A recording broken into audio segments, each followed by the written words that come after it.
Баршаңызға сәлем, мен бүгін сіздермен өте оңай әрі 5 минутта дайындалатын салаттың рецептісімен бөлісетін боламын.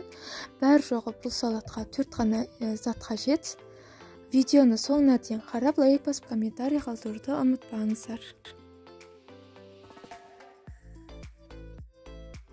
Ең алдымен піскен етімізді ұзынша етіп турап аламыз.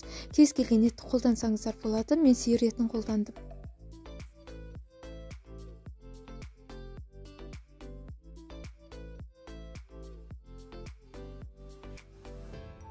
Қиярымызды да ұзынша етіп видеодағыдай турап аламыз.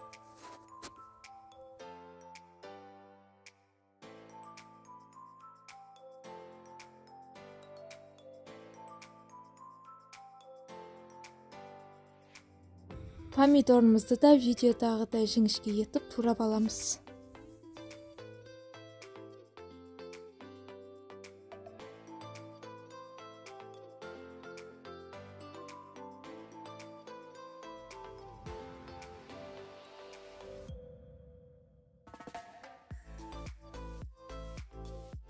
Сосын бір үлкен чесногымызды чеснотовкадан өткізіп салатымызға саламыз.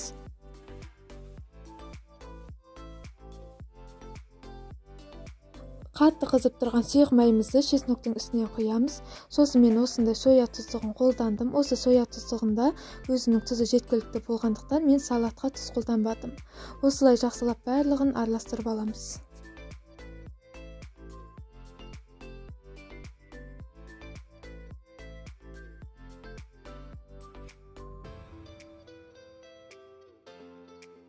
Осымен біздің салатымыз дайын. Жасап көріңіздер. Жасалу өте оңай, тез.